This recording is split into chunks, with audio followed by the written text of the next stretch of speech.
Good evening. Good evening. Yeah. Look at all you beautiful people. Thank you so much for coming out for another evening of fun presentations and inspiration. We're going to start tonight, though, with one of the questions that we get asked as volunteers most frequently. And that question is, how do you say that? Right?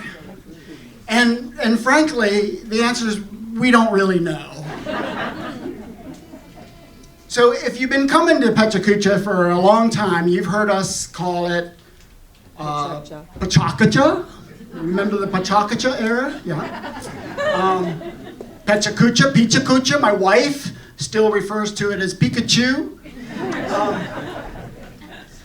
But we have now, and usually what would happen is after the show, folks would come up and say, oh, you know, you guys been saying that completely wrong. And so then we listen and then we change our pronunciation. But now we have it on the highest authority from TikTok about the correct pronunciation. And it's a little firm and a little fast, almost like you're admonishing someone. Which for New Englanders, that's not a stretch, right? So it's PechaKucha. Now I know, after I said it, you all want to give it a go, right? So everybody all together, 1, 2, 3. PechaKucha! All right. Woo. So what is PechaKucha? What is it all about? Well, it's not dissimilar, I would say, to some other story sharing and storytelling forums. But we do have one unique feature. Pictures. We have slides. And yeah, this is a gratuitous photo of my dog. That's the dude. I promised him, but we'll move on. So when did PechaKucha start? Well, it started in 2003, 21 years ago, by an American architecture firm, Klein Dytham. That's Astrid Klein and Mark Dytham. And they realized that a lot of their colleagues in the architecture world, well, they got a little long-winded with the whole presentation thing. And so they were thinking, what if we had a format? What if we came up with a format that restricted things a little bit? And so then they came up with this idea that we would have 20 slides, just 20, but the kicker was that each slide would advance automatically after just 20 seconds. So that's how we come up with 6 minutes 40s. So you'll see that some of our volunteers have 6 minutes 40 on their t-shirt. We're not religious zealots. This is the time of PechaKucha. And honestly, one of the nice things is that should a presentation happen to go off the rails, and this has never happened, it never has happened, but should it happen, it's just 6 minutes and 40 seconds. So tonight is our 36th volume. And we say volume because, yeah.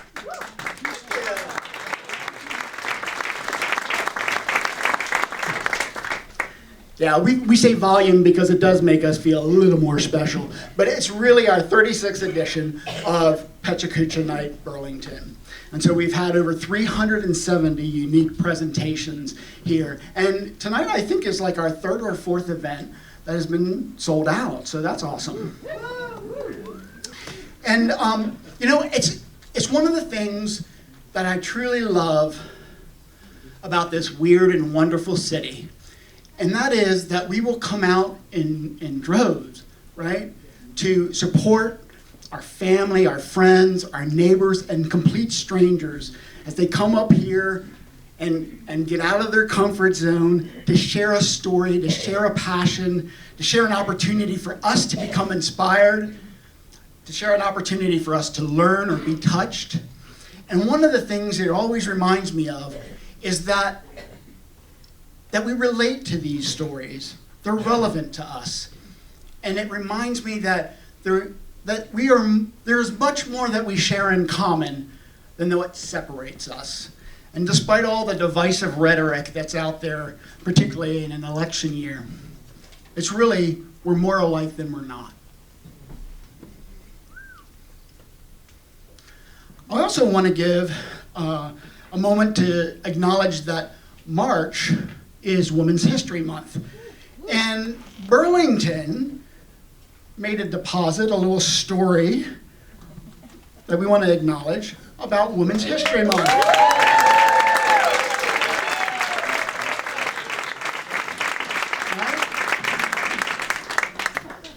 So this is awesome, and frankly, a little surprising that it's 2024 that we're announcing this, but it is awesome that Burlington has elected its first woman mayor and first openly queer mayor. So awesome.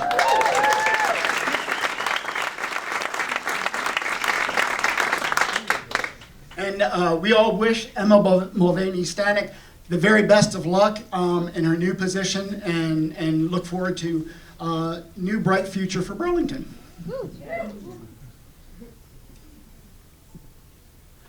So now comes the time when I thank our sponsors, and I just want to be sure that I emphasize that this could not be possible, what we do here, without the generosity of these wonderful sponsors. So Mascoma Bank has been with us since 2018, and that's about the time we thought, could we reimagine what PechaKucha could be? Could we grow it a little bit? Could we expand it? And we could not do that without their support. This is their 125th anniversary, and they are a certified B corporation. And one of the things that I always like to make sure people know is that they have donated over $1 million to over 150 nonprofits like PechaKucha Night over the last 5 years. So that's extraordinary. So please.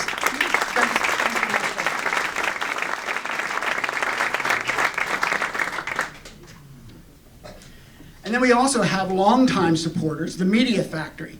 They film our events, they produce our events, all the cameras that you see that are out there. They've been partners with us since the very beginning, filming and providing these videos on both their website and the PechaKucha International website. And so we're very fortunate to have a long and very productive relationship with Media Factory. Thank you. Solidarity of Unbridled Labor supports PKN in many, many ways, not the least of which that they lent their impressive creative chops to basically redefine the brand of PechaKucha Night Burlington, and to help us realize as a committee what we could be. And then lastly, 7 Days, who has been supporting us also since volume #1. And really, when you think about the creative community in Burlington, you just can't separate it from 7 Days. They're always there, they're always supporting it, and they're always celebrating it. So thank you, 7 Days.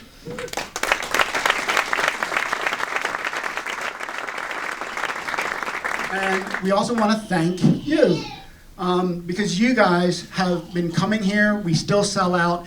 Been supporting us, supporting the efforts that we do. We're a completely volunteer group. There's not many of us, actually. There's only about, I think, 10 or so that work throughout the year, putting 3 events on every year.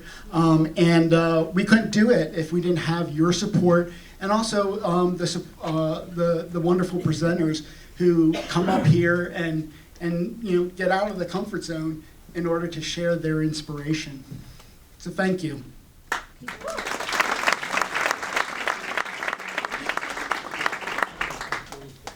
Okay, so speaking about presenters, we've got 10 wonderful presenters this evening, and the way the evening will work is that we will have 5 presenters, and then we take a little break, 10 to 15 minutes. There's a bar in the back. We believe in proper hydration. It's a little warm in here, so the bar will be open and available, and then after that 15-minute break, we'll start our second half. Are you guys ready?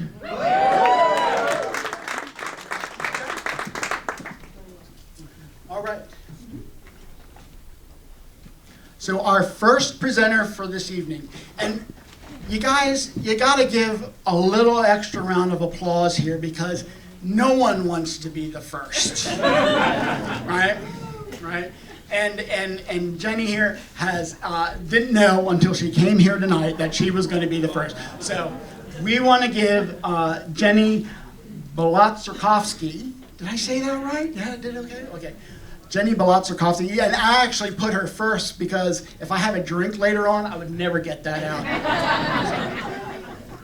And Jenni's presentation is Vermont Transplant: How Art Can Help Process Experience.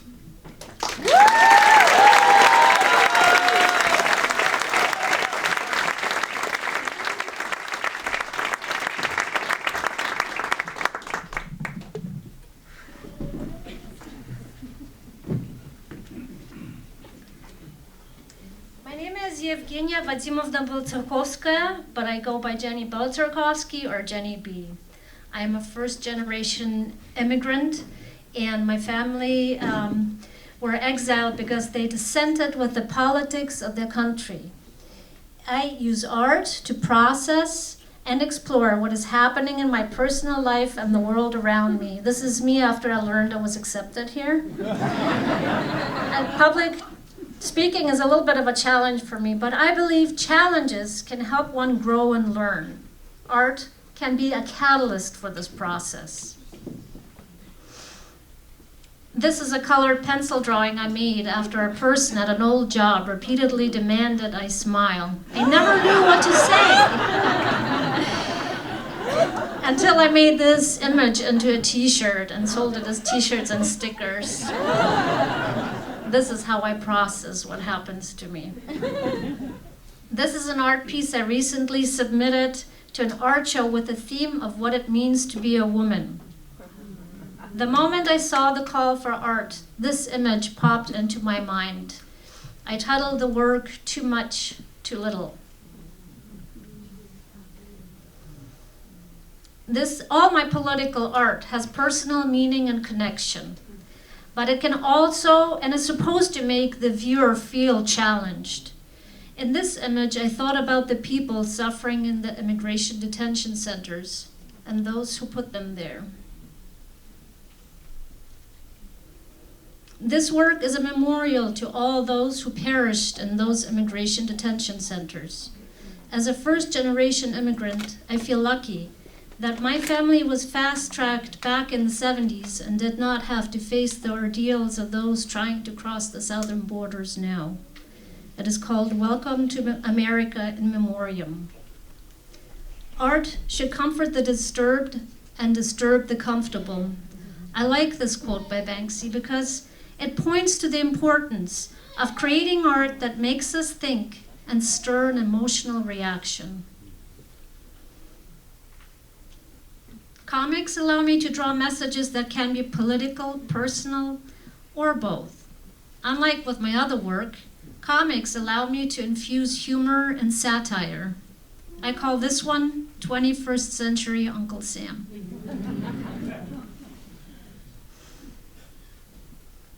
My biographical comics are being currently published in a Montpelier newspaper.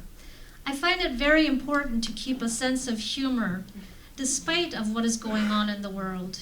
I believe that the ability to make fun of oneself is equally, if not more, important. This one says, gracefully aging my ass. Some of my comics include my family life. This is one of them that has been published, and it says, the naked mole rat lives all of its life underground. It's nearly blind and cannot thermoregulate, making it essentially cold-blooded, and that's my family after we arrive at the Florida airport. Here's one about my experience living in Vermont. When I freshly moved to Vermont, I noticed that the person walking with me had snot dripping from her nose. I was wondering if I should say something, but now that my body is acclimatized to this weather here, my nose will also drip through. The idea in my personal comics is to take something mundane and make it humorous. I feel that in a world as tumultuous as ours, we need the mundane and silly to stay grounded. Finding the beauty and fun in that small little thing can bring a moment of sunshine.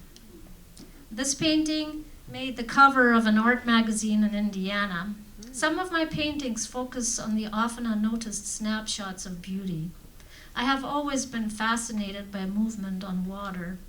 There's something very soothing about the play of light on a water surface. This painting was inspired by frogs' eggs underwater.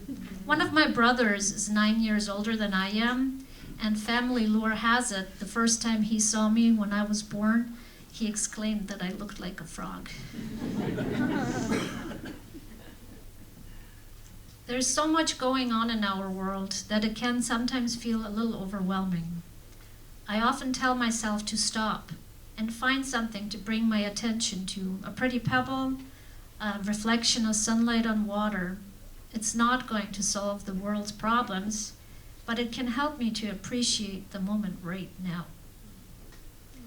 If COVID taught me one thing, it was not to delay the things that I've always wanted to do. My husband and I picked up needle felting during the lockdown, and soon after I was working on commissioned felted projects. This is one of them. Yes, someone commissioned me to felt an otter and a cucumber.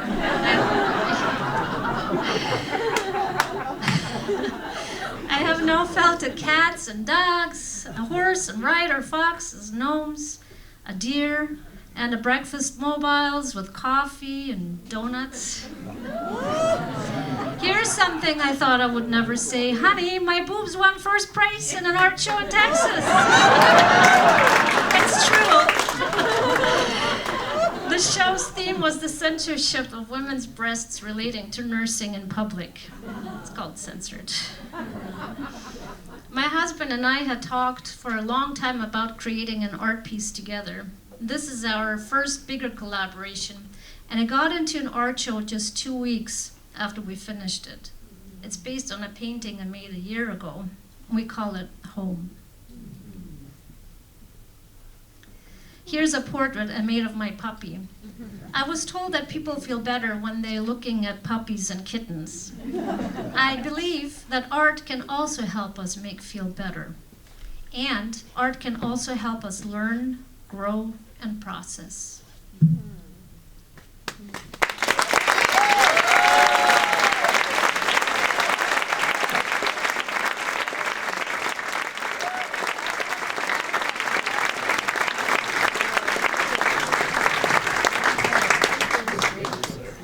Jenni, thank you so much for kicking off our evening in such a wonderful way. Wasn't that great? Another round of applause.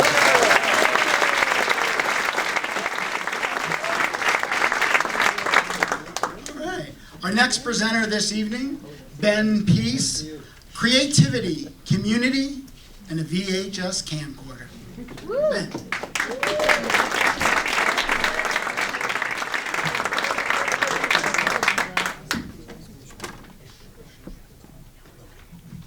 I'm going to just pull out my phone because I'm going to need to see the time because that's how I prepared myself here.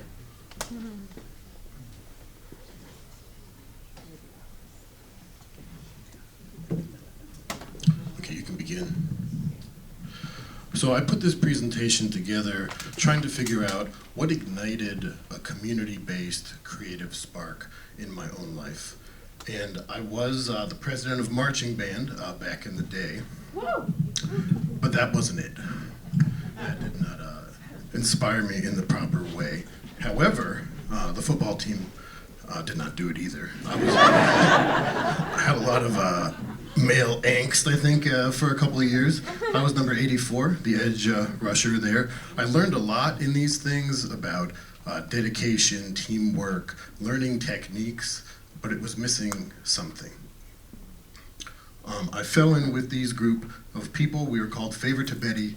We made movies together. And this is where it really hit off for me in terms of creative control, improvisation, all of these techniques that I had never experienced before. It was very powerful. These are VHS, so the quality, not great. There's 3 series of movies I'm going to talk about. First one was just music videos. So in this case, you're not really being super creative, you're following along with the song. You're pretending to play instruments. This one was made when my friends were in Boston, and they found some car dealership. And they're like, can we film here? And they're like, yeah, definitely. These are actually the doors of the elevator. It was kind of a cool shot because once they opened, take a second here, the guys were there. And what was interesting about doing these kind of movies is this kind of story that cuts between that and the music video. You can't really talk, because the song is kind of going over it, but you are developing your own little story that adds to the song in some way. The second series was skits. So usually we do this on a weekend, and this is one where kind of set design techniques came into place. Costume, this is someone that's cross-dressing here on the left. And the ideas didn't even matter. This one was really stupid. It was like these 2 cross-dressing people needed groceries, so they were gonna come over to my house. There I am, I was probably 17 or so, and they were gonna swindle me out of my groceries. And the idea was kind of besides the point. It was more like, let's just get together and film something, become a character, and just figure it out. We never did scripts or anything like that. And there's even a little bit of slapstick running around, but just having fun, being unafraid to kind of try some ideas out with other people was something I had never experienced before, and something that I'm trying to do in my life now.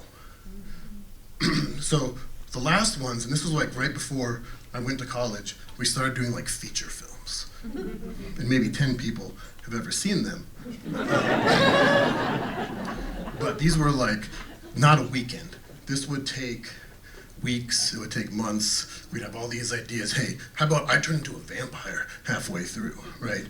And these movies, instead of just 3 people, we'd have like 12 people. Because one night say, hey, do you want to wear your sexiest thing and pretend you're a vampire for an hour? Okay, cool. But one of the other things that I found with this longer movies is like, how does my character change? What interesting things are going to happen? And for us too, we're kids. What were your biggest fantasies? I want to be like Neo in the Matrix. Let's do a fight scene. But some of that was like, how do we actually do a fight scene where I don't literally roundhouse kick you in the face? But we can still make it look convincing. And that's why his back is against the camera. And this is me having become a vampire, about to maybe get my first blood. I don't even remember. I don't even have the movie anymore. I just have like a trailer for it. My hair was the curls were bouncier. But those skills, like later in life, right, when I went to college, they're like, there was a radio station at Emerson, and I was like, yeah, I can do that. Because the idea that I would just get in front of a microphone and talk about stuff that I liked just seemed like second nature to me. It wasn't that different from the films. And it opened up all these other opportunities that were a lot of fun. I also write poetry. In my first book of poems, I call a blockbuster in verse. And in my mind, I think, I wasn't even realizing this when I did it. I was basically writing a movie like I did back in high school. And like in the movies, part of it is I feel that art should always have an element of fun to it. So in the book, there's kind of like a Greek chorus of a bunch of people. So instead of just reading the poems by myself, I had a bunch of other people read them with me, which is a little bit different and a little more exciting for everyone listening, hopefully. The next book that, it's not been fully published, but my wife, Bianca Stone, did the illustrations. Me, maybe 10, 15 years ago. The hair is a little shorter. But it's kind of based on a lot of the experiences that I had in high school. And it's an epic poem where the kind of ensemble cast is these high school kids that are making movies. And it was a lot of fun to go in reverse. We never wrote a script, but I got to write a script for a movie we never made. And like this one was like, let's have an executive board meeting, but one person is covered in blood. And that was like the full extent of the play. So one of the things like what I liked when my friend would, if you wanted to be in the movie, he would let you be in the movie. You know, he took you seriously. And now I work with Ruth Stonehouse, I'm the executive director, and we do the same thing, where every Tuesday, if you wanted to go to the poetry workshop, it's online, it's free, and that idea of like an inclusive art community where it's still very rigorous. And the last slide is me with my daughter. We're filming a new film, it's kind of a documentary, and it is fun to be back in front of the camera, trying to keep those old techniques alive. The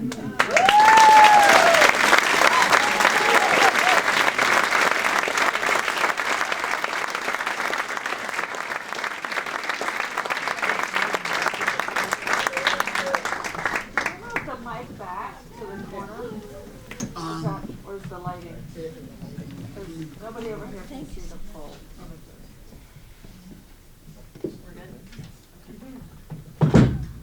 So our next presenter this evening, Sarah Jerger, Micro Art, Macro Joy. Thank you, Sarah.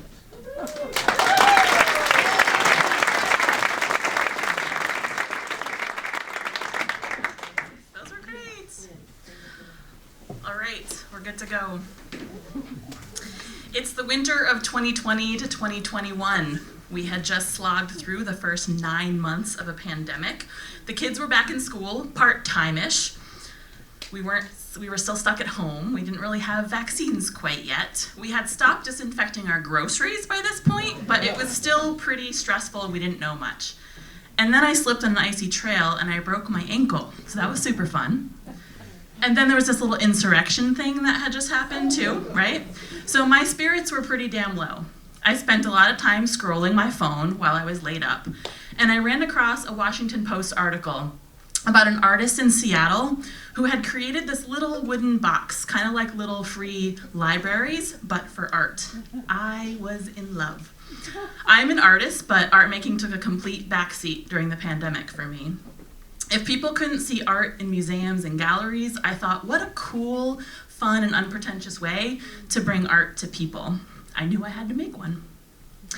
Honestly, I was quite self-centered about the whole thing in the beginning. This would give me a place to put my art. This would give me something to focus on while I was recovering. And I would get to play with a dollhouse, in essence, and that's just fun. And if there was a chance that this could bring a little beacon of joy and light to my neighbors, that would be a bonus. I researched building plans, sketched a design, scouted the perfect location in our yard, and my husband and I got started, and with our rudimentary carpentry skills, built the gallery and opened it on April 4th, 2021. Little did I know that the little art gallery would be met with such delight. Within a few days, I was on the news, and we had a steady stream of visitors to the free little art gallery in Essex Junction, the first one in the state. In the first month alone, we had over 180 pieces of art exchanged. But I wasn't the only one who had picked up on the Washington Post article. Free little art galleries, or flags for short, started popping up all over the country, which gave way to a really fun and strong network of us on Instagram. As a new gallery popped up, we'd mail each other art in support. In the first year, I got art from 19 different artists in 14 different states. Art mail was delightful. But what was more delightful was being able to engage with people as they visited the gallery. I met folks in my neighborhood that I had not met in 13 years of living there. People would come, they would bring their own art, they would take some art home, or a lot of people were just swinging by to see what this weird little project was all about. After a year of isolation, it was clear that we were all in desperate need of a little humanity. A way to safely see people, start a conversation, find something whimsical that brought a smile to our faces.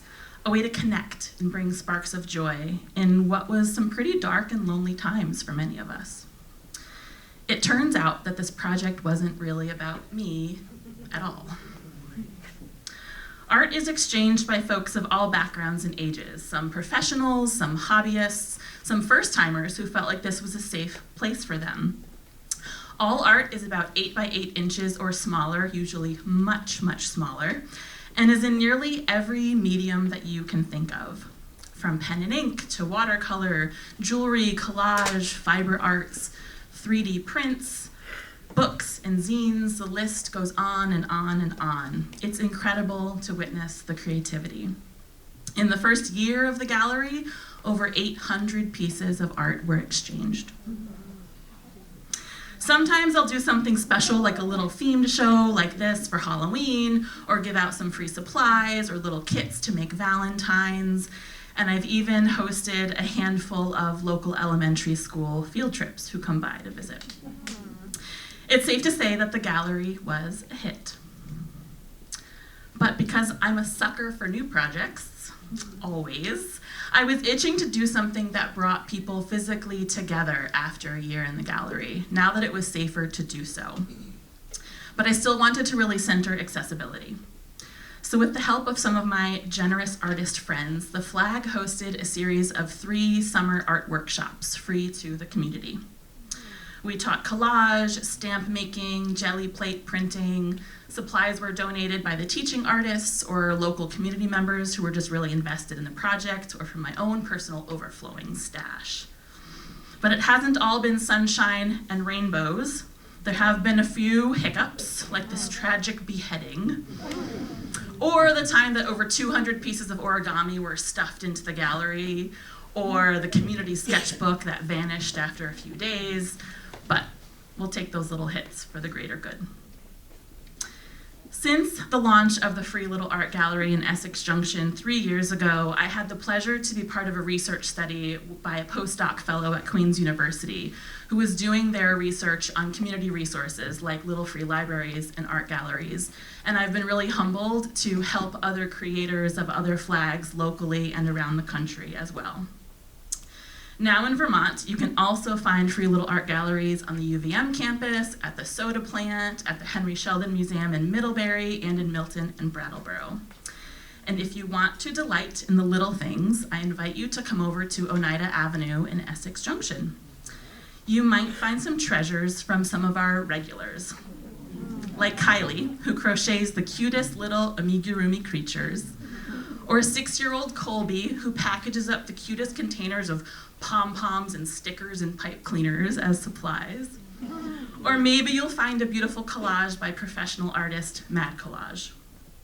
Or maybe, just maybe, you will be inspired to create a free little art gallery in your own neighborhood. The community drives it. There's creativity and generosity in abundance. You just need to give that energy a safe little space to land. Micro art will bring you and everyone around you macro joy, I promise.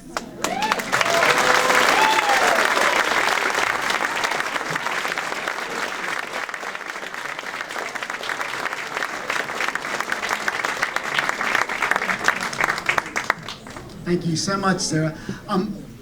If I step back a little bit, is the lighting still okay? Yeah. It's still good? Yeah. Is that better? Yeah. A little bit? Yeah? Okay. Ronald Wanamaker, our next presenter, Windows into Preservation. Hi, I'm going to be the first one to crash and burn because somebody needs to. Right? So I'm just going to run out of things to say. Okay, let's go. So Windows into Preservation. A friend of mine asked me to come up here and talk about something I'm passionate about, and preservation is one of those things. I don't know why, so I'm hoping at the end of this everybody can help me out and give me a good reason why we care about some of these things. And Windows into Preservation is one of those things where windows are the eyes of our building. There's all kinds of cliches about saving historic fabric.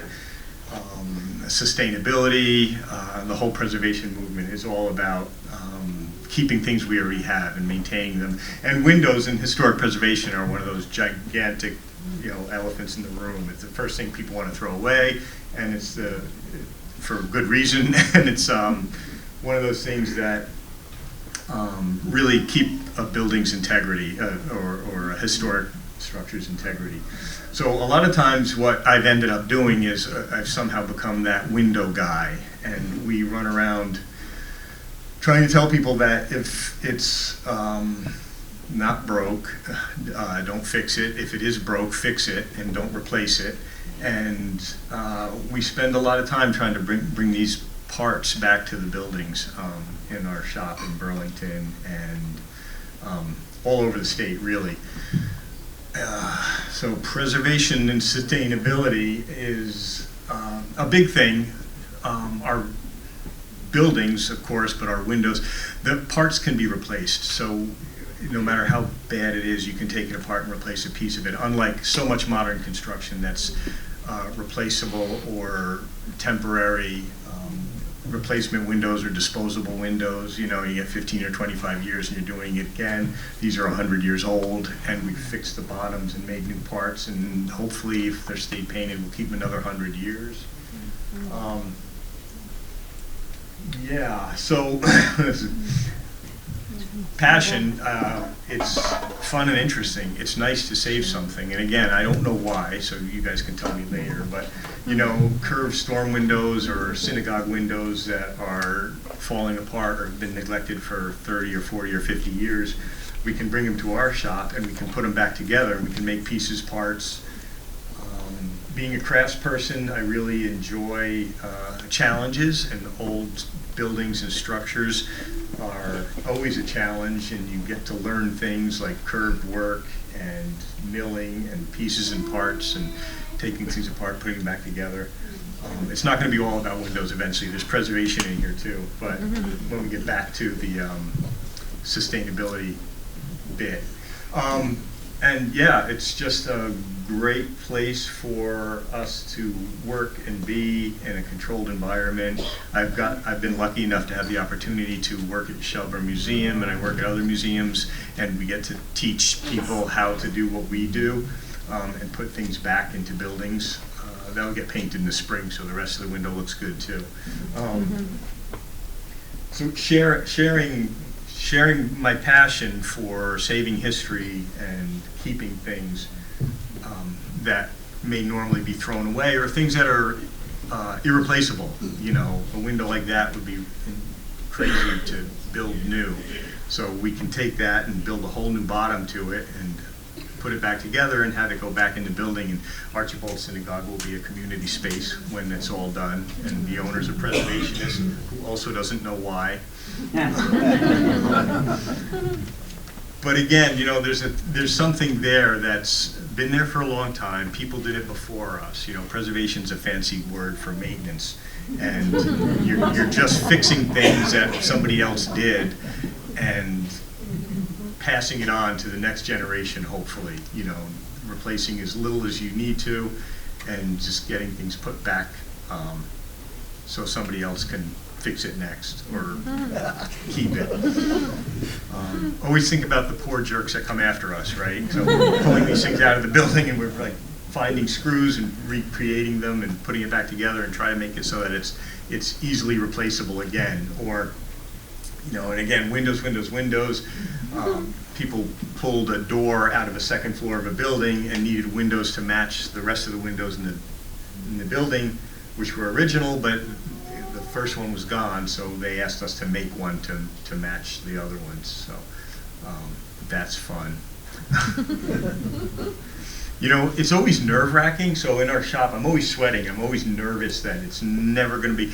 I step back once in a while and I look at the work we do, and I take pictures of my shop so that there they are, so that I can go home and go, wow, I love what I do. This is amazing stuff. But in and of the moment, I hate every second of it. And I'm like, it's never good enough, and it's always a problem. I'm not sure how we're going to pull it off. And then we do, and then we move on to the next one, that thing that's broken or rotted or fallen apart. And then I go through the whole process again. And we're winding down a little bit here. So preservation, this is another, it's not all about windows. It's our brickwork, it's our woodwork. It's don't pay attention to that door. But these are historic stairs, and they're just crumbling apart because they've never been repointed, never been maintained. They're salted, and friends of mine are preservationists and masonry preservationist carpenters, and they take it all apart, clean it all up, and put it back.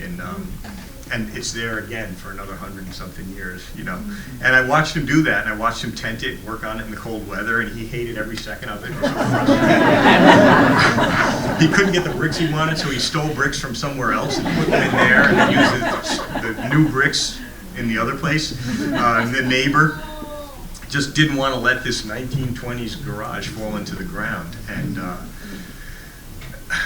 he's crazier than I am, and but he probably put $50,000 or $60,000 into this building. He picked it up, poured a slab, replaced the bottom of it, replaced all the clapboards, restored all the doors, and put it back together. Ran 220 power, and he's got a shop in there for the rest of his life, owning that house and being a steward. And that example of that architecture in that building from 1926 is still standing there now for another 100 years. So. Yeah.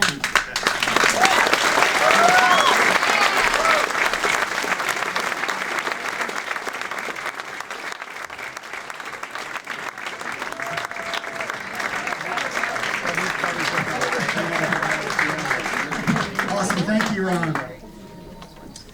Our next presenter, Deena Frankel, and she's going to make me say this.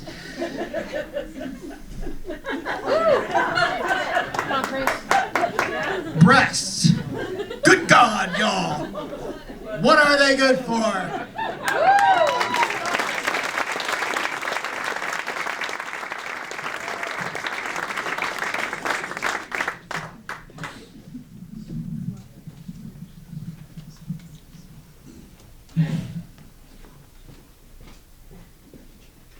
Let's talk about my breasts.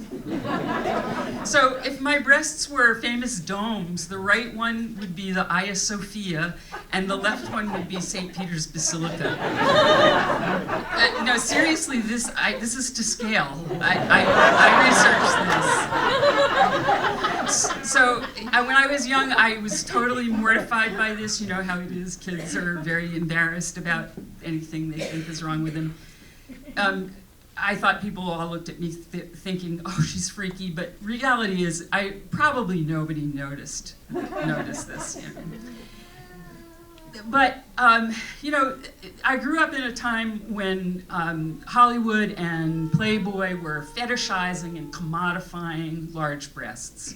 Barbies, and the movies taught us that bigger was better and that bras were not torture devices. The interesting thing that I found out in the course of researching this is that actually this fetish with large breasts is kind of an American phenomenon. I actually read an anthropological study that said that only 13 out of 130 cultures they studied think of large breasts as being a sexual attractant. It's not universal. In my case, though, thanks to the miracle of modern brassiere technology, I was able to look like somebody who was well endowed, and actually took advantage of this freakiness. That I had a boyfriend who said that it was like sleeping with two different women. But here is Victoria's secret. This is not maintenance free. It's very expensive. A bra could set you back $90. There are no jockey shorts that would set you back $90, right?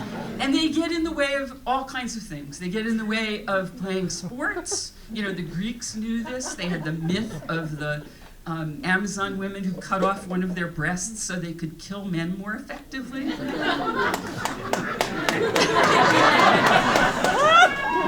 They get in the way of eating and drinking. Like a long stem glass just doesn't work unless you lean over the table. They sweat like crazy, and you can't wear those little bralettes that would let them breathe because they don't make them in a double D.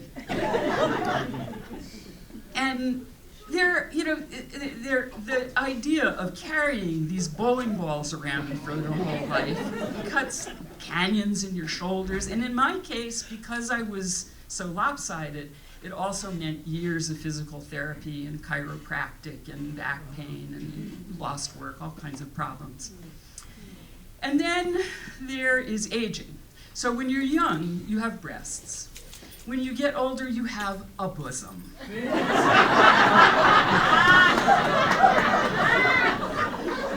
I realized gravity was turning me into my matronly mother.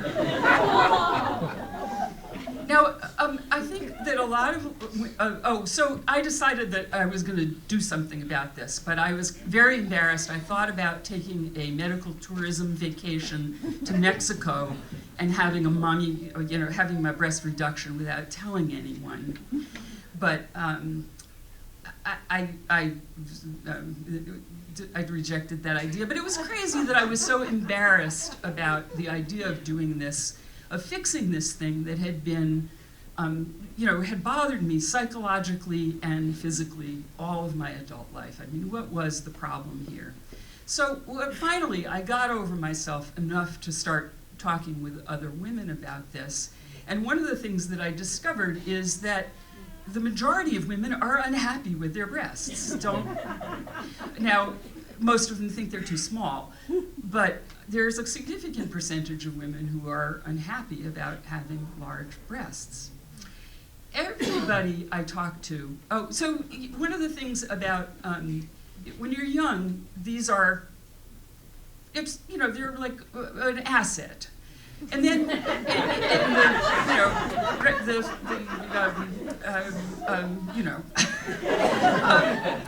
then when you're in your childbearing years, they're nutritional. But what the hell are they for after menopause? Everybody who I talked to had a story to tell. Like the mother-in-law who had a breast reduction and ran a marathon, the woman who had been the person who had been binding her breasts and finally was able to be free. Well, I finally did it last November. I traded in my double D and my C for a matching set of Bs.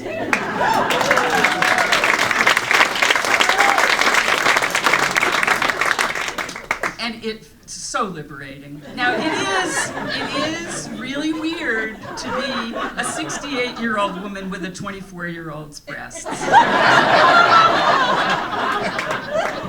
But this was not about vanity. This was really about my physical and emotional well-being, and I'm certainly happy I did it. Imagine you went to sleep as a terrestrial mammal and you woke up as a sleek dolphin.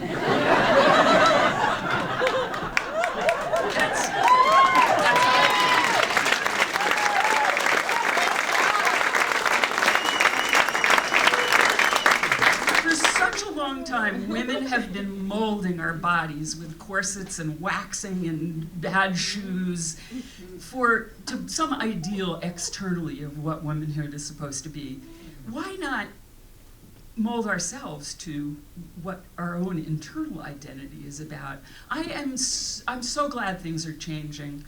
I admire the young women who are insisting on body positivity, and I am grateful to the trans people who are normalizing the idea that our bodies are mutable and we can shape them to our internal sense of who we are.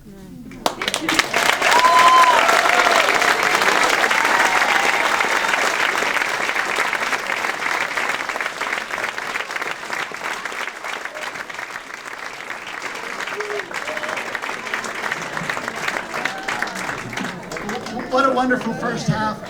Wonderful. And I just want to say one thing before we break for intermission, is that I think Deena, who is also one of our PechaKucha volunteers, we're very proud of Deena, she knew that following this presentation on breast, that we might be thinking about these things. And so we would probably be hungry also. And so she made nipple cookies.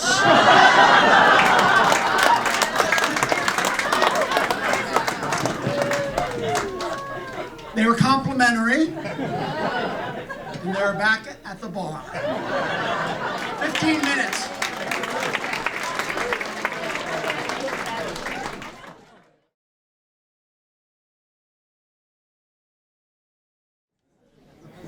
Is everybody ready for round two?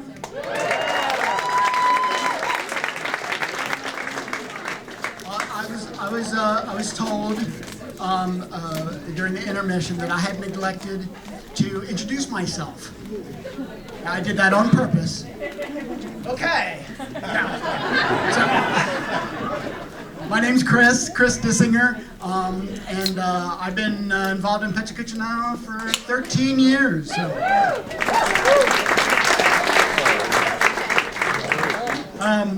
So before we begin the second half, I just want to mention that we have these little cards at the back that say share your passion.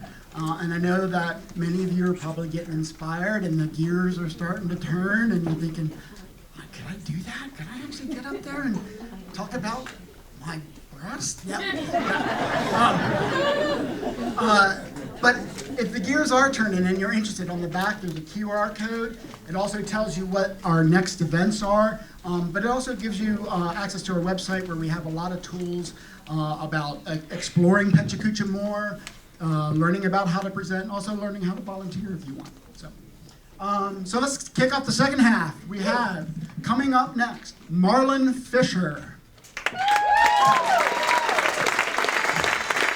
And the title of his presentation, Still I Rise, the Educational Journey. Thank you, Marlon.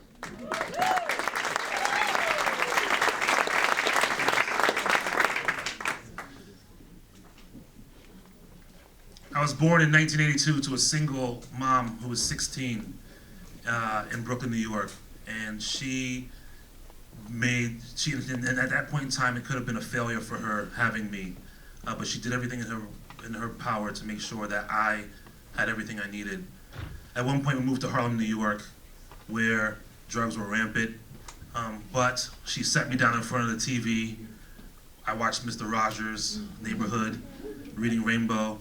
Take a look, it's in a book, Reading Rainbow. I know, but I watched all those shows. I remember all those shows, and one thing my mom did was make sure that my brother and I were really focused on our education and learned everything that we needed to learn, from our ABCs to multiplication tables. Then in 1988, Merrill Lynch and the National Urban League band together and decided to choose 250 students across the country in inner cities and gave us all scholarships to college. I was in the class of 2000. That's a feat in itself, because not only did they give us scholarships to college, but they followed us from first grade all the way through high school.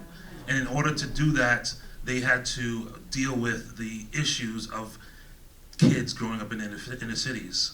And they exposed us to a lot of different things, like I got to meet the Chancellor of New York City's schools. We went to, I got to meet the mayor, I got to hang out with David Dinkins and take photos. They had photographers everywhere we went. Everywhere we would go, I got used to having cameras in my face because they had to document the entire journey of this feat. Again, this has never been done. This is the first time ever. They would invest millions.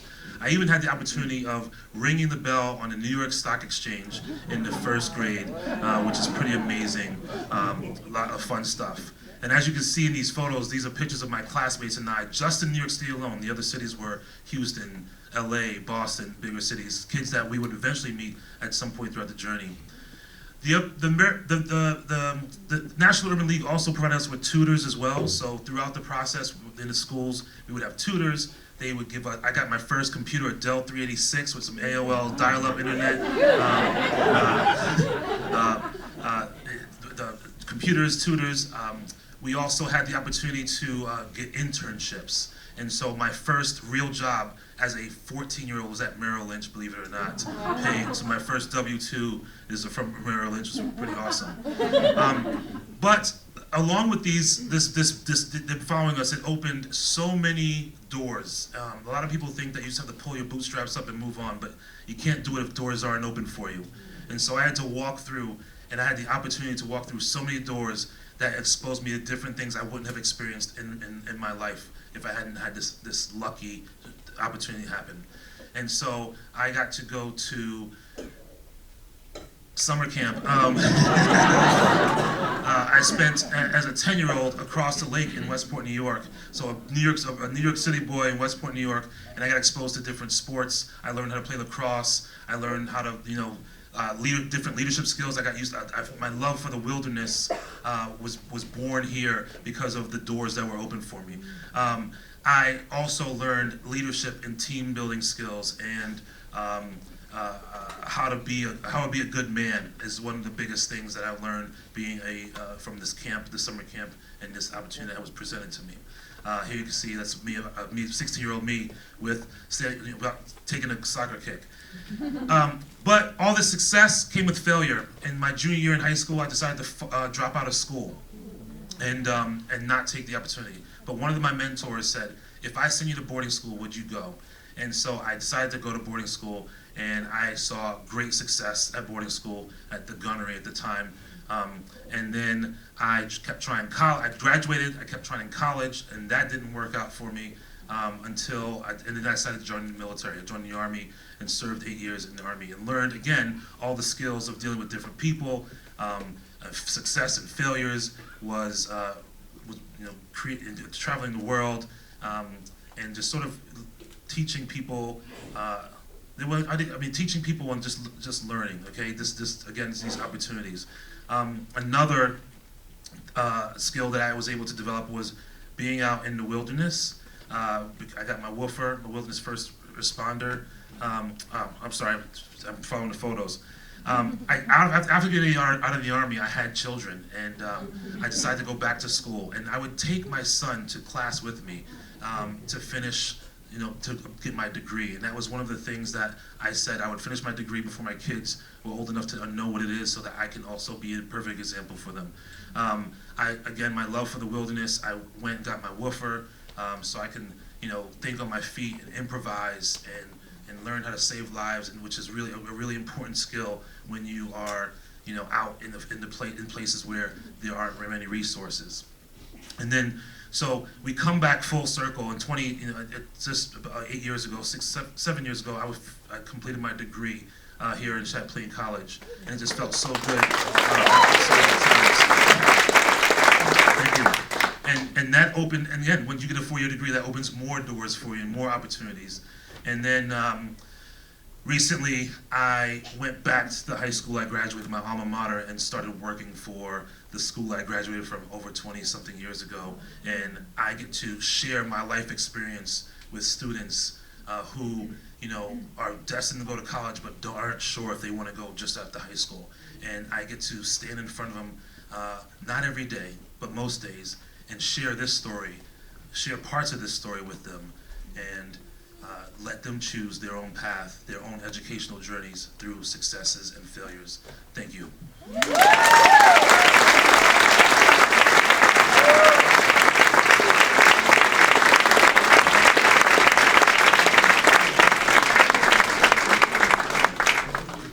Thank you for sharing your story, Marlon.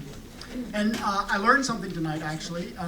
If you'd like to see more of Marlon, he is the host of The Moth, which is another wonderful storytelling forum here in Burlington. I don't think they have pictures. Marlon, do you have pictures of The Moth?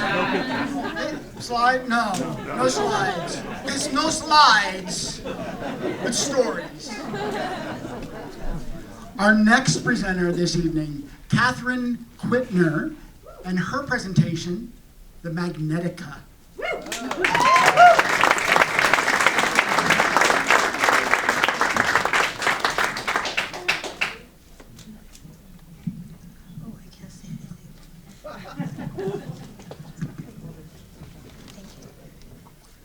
Hi.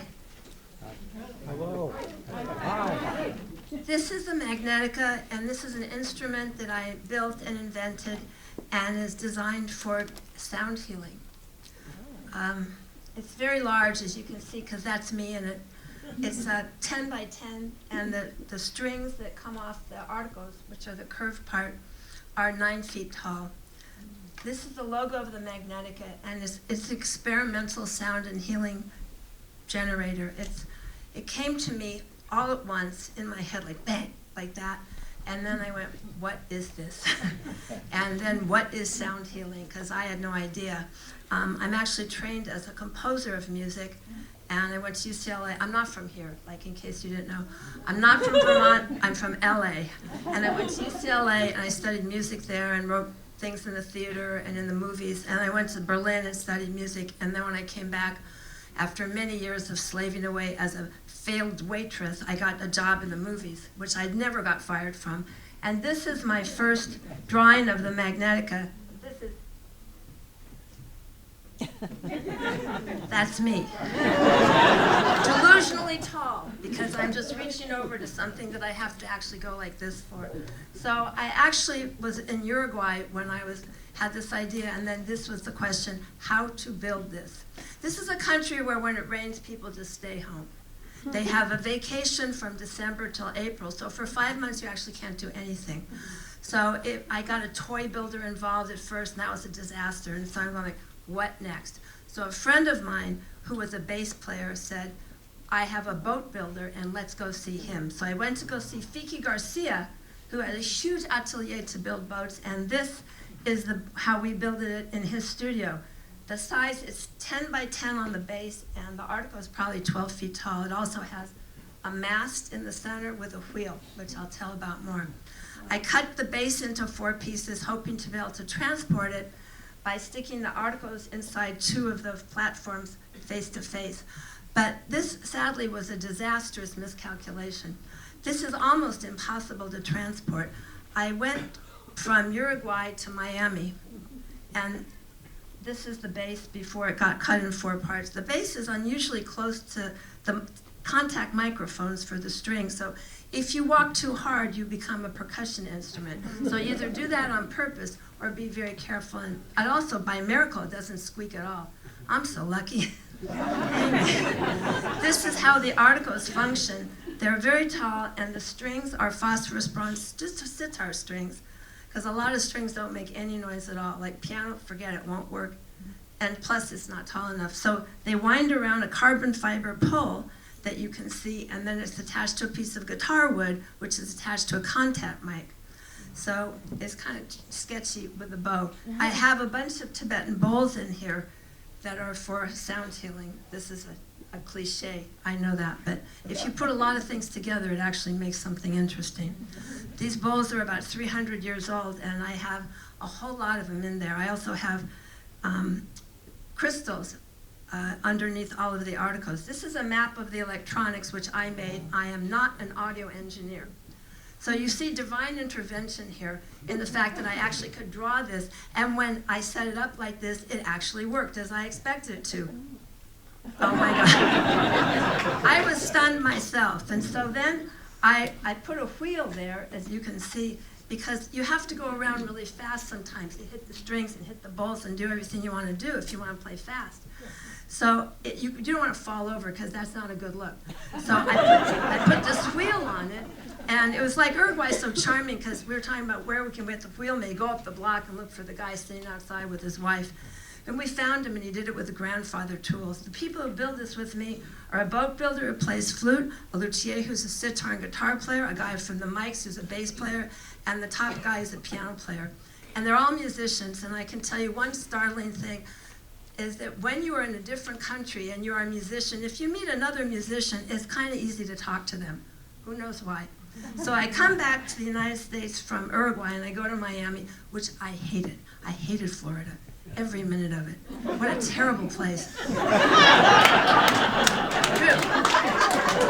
build it, and then I give a concert, right? Because I have to see, what have I done? It took 6 years to build it. Now I have to play it. I'm not a performer. I'm not a stand-up person. I'm not anything like that. I write music and go hide. That's my thing.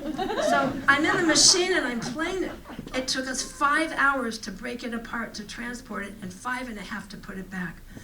Every venue wants you in and out in the same moment. It's just not a good thing. So I moved back home to LA from where I come, and I take a deep breath and I figure out, what now? Because Los Angeles, you can do anything. What I learned from my concerts and the things that I did was that if you make something that you want to use for people, if you give a concert, you can give a concert for 300 people or 3,000. But if you put it in the phone or the computer, it's everybody. That's impact, and that's what I want. So I come to Burlington where there's absolutely no people compared to LA, and I put it here in a studio downtown. That's Julio, who came from Uruguay to help me. And now I have to talk about the healing part, which is confusing to everybody, including me. Sound healing actually works. It's the most remarkable and strange things I've ever experienced, because I'm trained as a composer. I'm not a massage therapist. I don't have any idea about what Reiki is. But I learned sound healing, oddly enough, here in Burlington, from a woman who does biofield tuning named Eileen Day McCusick. This is what I did with my machine. I made an app that goes in the phone for everybody, and it has something to do with fixing cognitive disorders. That's sound healing.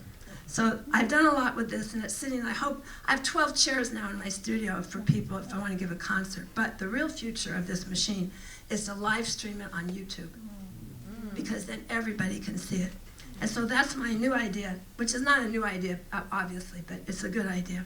So this is like the logo and all this, and I'm going to try to play little concerts, eventually when I get ready, because I've added lights and all kinds of other remarkable, fabulous things to it. Thank you very much.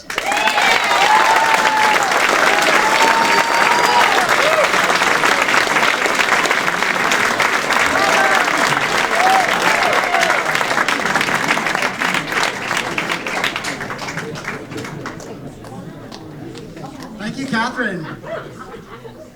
Our next presenter is Walter Medwid, Arctic Wolves on Ellesmere Island, up close and personal.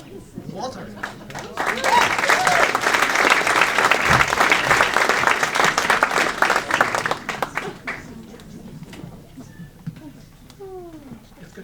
Thank you, Chris.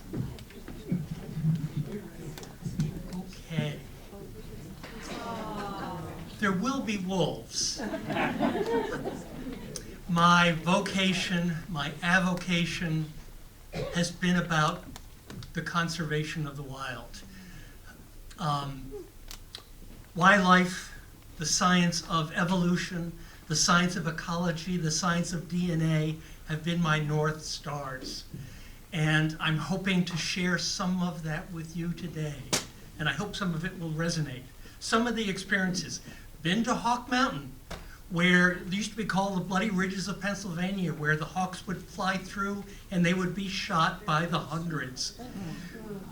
Closer, over in the Adirondacks, I'm an Adirondack 46er, having climbed all 46 peaks, number 2917. Never saw a rattlesnake in all the time of climbing the mountains there, but finally went last year near Lake George, and all of a sudden, 2 great rattlesnakes, one black face, one yellow.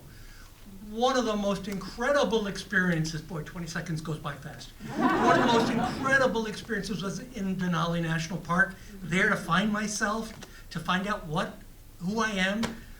Got charged by a grizzly bear 3 times, this bear 3 times, and it was more an adventure than I had planned for.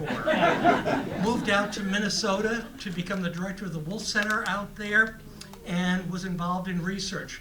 In this Forest Service plane, we flew over, found a pack of 11 wolves, a very large pack from Minnesota. One of the more powerful journeys was to be in Hinton, Alberta, Canada, to bring the wolves back to Yellowstone that had been absent for 60 years. Our national parks are great things, but making sure that all of the species that are there. And so being a part of this grand experiment in 1995 that would restore our magnificent park to have all of the creatures. And we now know that these wolves have had dramatic impacts on the landscape.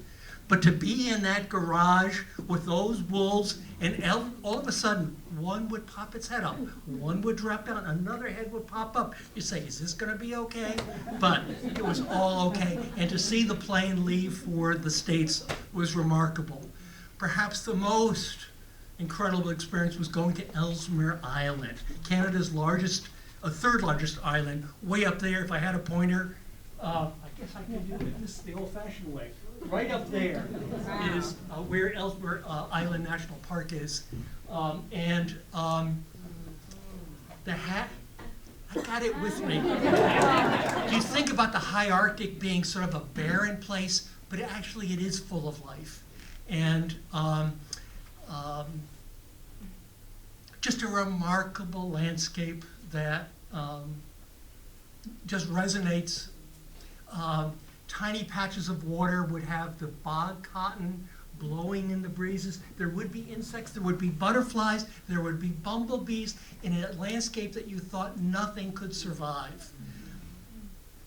And not only bog cotton, but also other critters. Musk oxen, and again, this is where the wolves come in terms of one of the primary prey species. And you can see here when we encountered them, they started to go into that circle, that defensive circle, to make sure that they could thwart any predator. I went with Dr. David Meach. If you've read anything about wolves, you know Dave Meach. And we went up in 2003, couldn't find the wolves. And this was a National Geographic funded study originally. Went back with Dave 2 years later.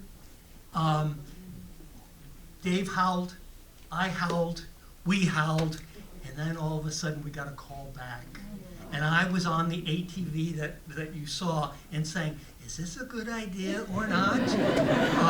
But we had a pack of 6 wolves that came to us. They knew Dave, and over that 18-year studies, this is what happens when you drop an apple core in the front of your machine.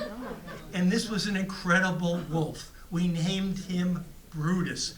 Big, bold, powerful, and also hungry and inquisitive. Just to be able to almost reach out and touch this animal, that was a powerful moment. Just a powerful moment. Even more powerful than that was while we were out observing this pack on our ATVs, we never got off the ATVs while we were observing the wolves, I saw this happen. Mom was missing from the pack. They were all denned up. The pups that you see here were invisible. But all of a sudden, after being gone for hours, Mom came back. And she went to all of the different wolves, or the wolves came to Mom. They knew what Mom had. She had a gullet full of food. And so everyone would go to Mom. They want some of that food. Mom was, no, I will not do that. And she was looking and looking and looking, trying to find the pups. Finally, she found the pups hidden in the grass, and then she regurgitated. If you look at this one wolf, you can see that it's got a good chunk, and its muzzle all of a sudden was red. But the thing that was amazing was that she was so intent on making sure that the right customer got the meat. So I'll finish up. It's forever changed the way I think about an animal. The determination that Mom had to feed those pups was just powerful. She was just so fixated on it. Shoot. There's a bill in the Senate right now that will modernize Vermont's wildlife governance. And the last thing that I want to do, because I can't do it without this hat, is we cannot end a wolf program without a howl. So join me.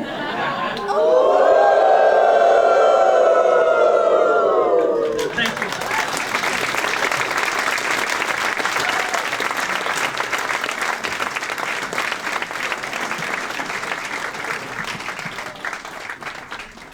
Thank you, Walter. I did mention there was going to be passion on stage, right? Our next presenter tonight is Jolivette Anderson-Douoning in Goldleana's Hand.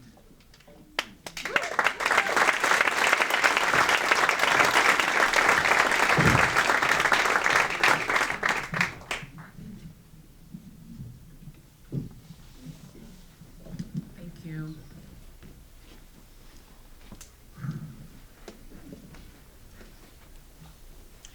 All mamas have mamas. My mama's mama was born in 1920, born black and a girl child, born in Longstreet, Louisiana. By age 10, she was listed on the 1930 census as literate. 96 years from my mama's birth is her great-granddaughter, whom she never met, yet what she did with her strong but tender black hands would change forever our world. This is Naja. Little Miss Jolivette, that's me, was crowned a queen, instilled at an early age with pride and dignity, from work and words done by Goldleana's hand. Helen. My mama's name was Helen because she could make you feel like hell if you didn't go along with the dream she had for uplifting black people. Her mama, Goldleana, made sure she could see her inner queen, even among some very unpleasant things. Mrs. Goldleana documented many things that happened in segregated spaces. She was a record keeper, and my fondest memories of her are singing, "Shine on me, oh shine on me. I wonder if the lighthouse will shine on me." Goldleana's mama was Minervia. She was all of 14 when Goldleana was born. No need to gasp. This was the norm for little black girls born in rural Louisiana before World War I. Her obituary is simple, with no picture. It is only because of Goldleana's handwriting that I know she died because she was hit by a car. Circumstances surrounding her death still unknown. Being a Mrs. meant my grandmother, Goldleana, was married first to Willie Mosley, then to Willie Abraham, the man who loved her and helped her raise her 3 children. Black men are always present in our lives. All of that history just to take a look at me. Who am I? Why am I here? What am I to give to the little black girl who calls me mama? All mamas have mamas. History and memory kiss me on my cheek when I see my infant daughter sitting on my mother's knee as my mother sits confidently on my daddy's grave, talking to him and about him as if he is still here, because to us, he is. These are the roots that have been planted, the struggle that my hair symbolizes, and that is why little Naja grabbed my lock with her fist and began to scratch her gums, teething while looking into the camera directly. She has always held on to me. She didn't want to come out. The doctor had to break my water. This child of mine was extremely comfortable. All mamas have mamas. Mama say, daddy say, mama say. She, Naja, is the 6th generation of black girls who survived girlhood to become black women. She is the first of the 6 generations to be born outside of Louisiana. She has heard of Goldleana, but she has actually hugged her Mima, Helen, while visiting the house her grandparents raised 5 children in, with just 2 bedrooms of space. Flashing back to 1920, this is a young Goldleana. She is stylish in this picture. She must have learned some of this from her mother, Minervia, who must have learned some of that from her mother, Mama Starks, and her mamas and papas of the community. She loved and cared for the neighborhood girls. This is 1964. And in the 1960s, on Ledbetter Street in Shreveport, Louisiana, there was Jacqueline, who was an infant in her arms, our neighbors Glenda, Rosemary, Sonia, and Patrice, all people that I grew up with on Ledbetter Street. Before them, she had her 3 children, Ernest, Helen, and Rosie. This is 1950, Negro Day at Louisiana State Fair.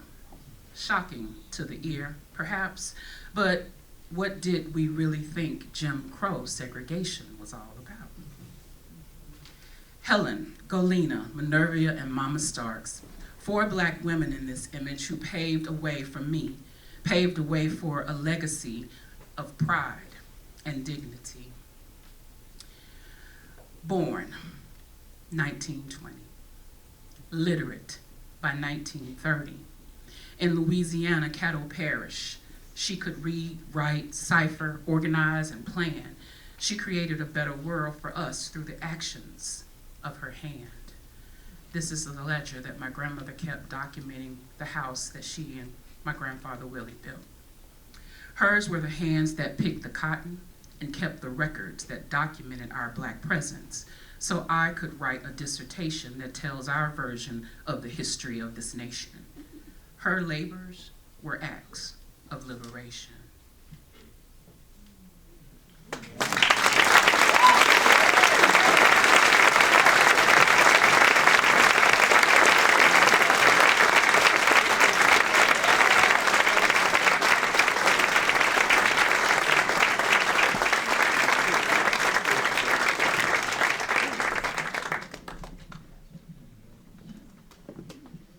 Thank you so much, Jolivette.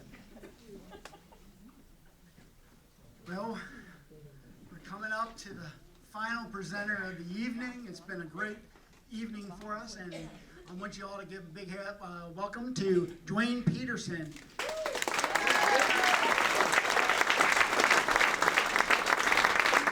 Burning Man, why it could matter to you. Batting 10th, barely on the team here. Hit it. So, who's this Duane guy? I'm old. I think I've had 6 careers. I was an ambulance medic in Los Angeles.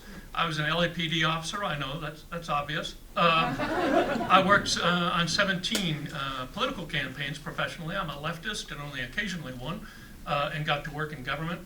I ended up, Ben Cohen hired me to help him run Ben & Jerry's as a force for change. And then I co-founded SunCommon, which became Vermont's largest solar business. But along the way, I encountered Burning Man, and it changed me, and I learned a great deal about how people operate and how communities can come together. So I thought I'd share that with you and see if maybe it makes some sense. So Burning Man, what? So here's an aerial shot. It is a pop-up city of 70,000 people in the desolate and beautiful desert of Nevada.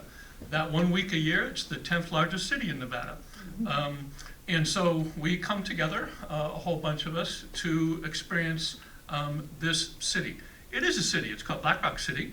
And like a lot of cities, it has a US post office, it has a hospital, it has a fire department, it has a radio station, it has an FAA approved airport.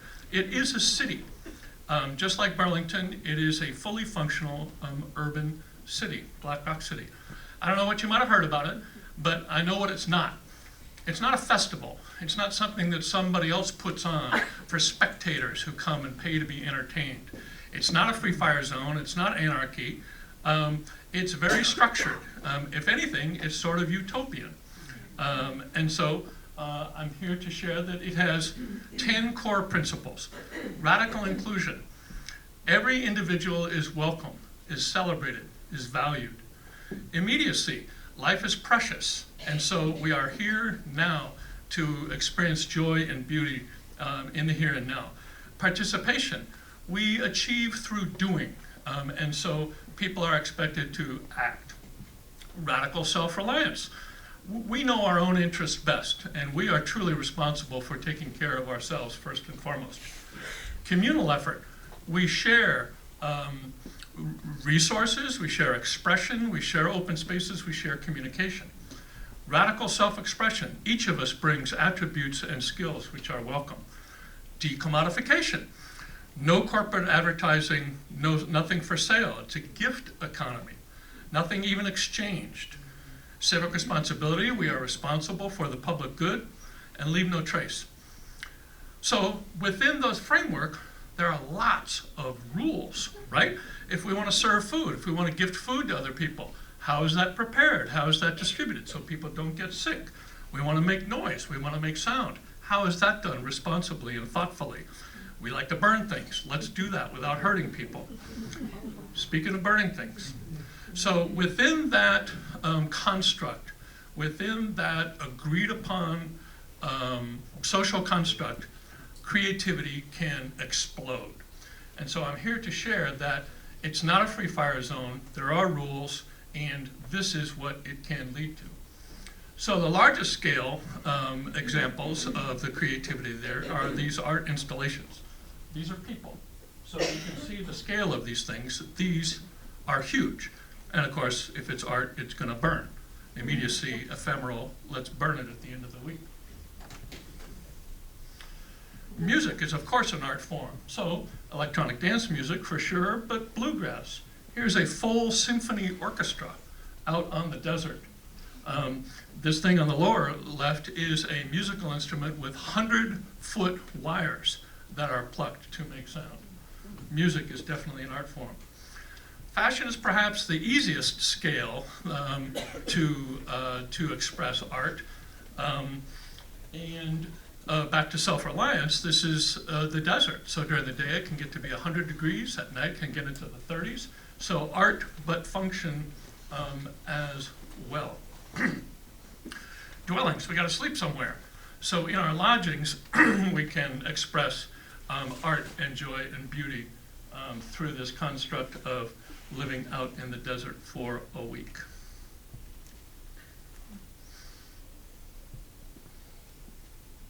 That's more than 20 seconds.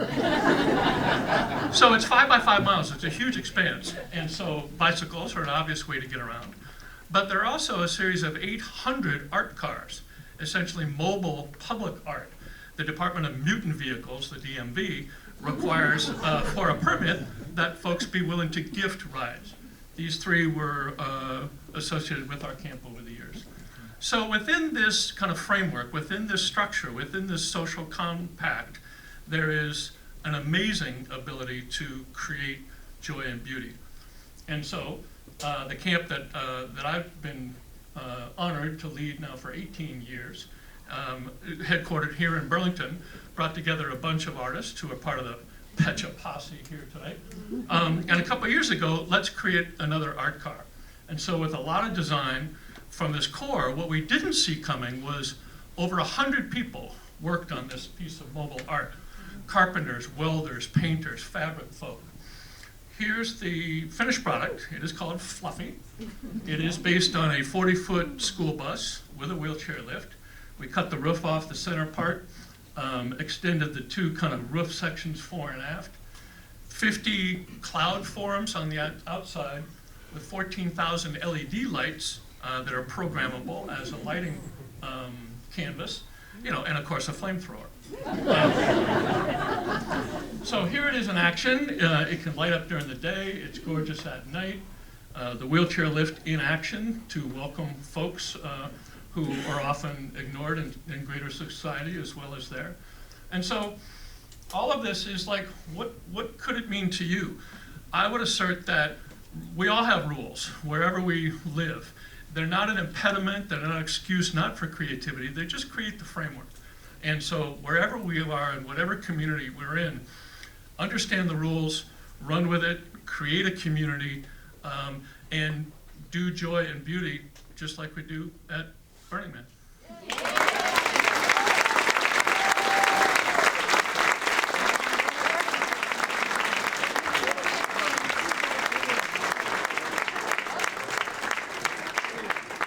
Awesome. Thank you, Duane. Let's give a round of applause to these wonderful presenters.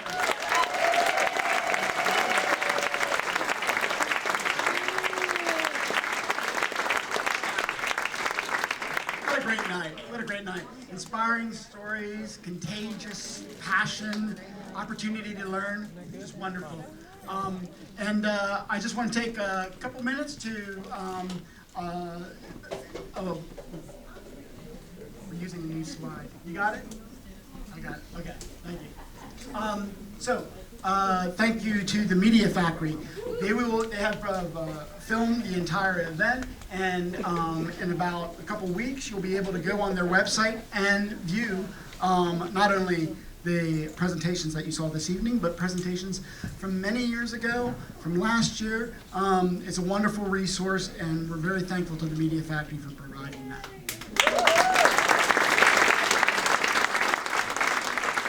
Yeah, you know you do. It's a little scary.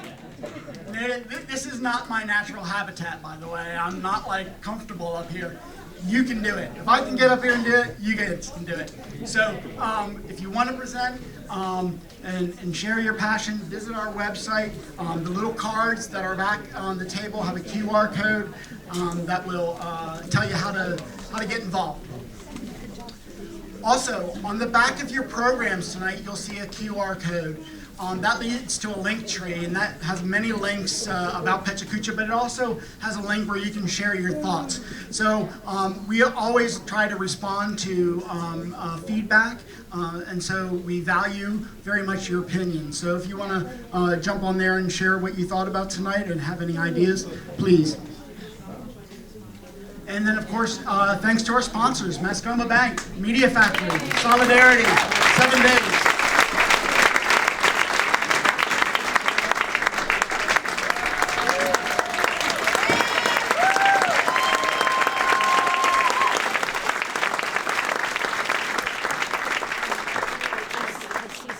Thank you so much for that, because they really deserve it. I appreciate it. Thank you.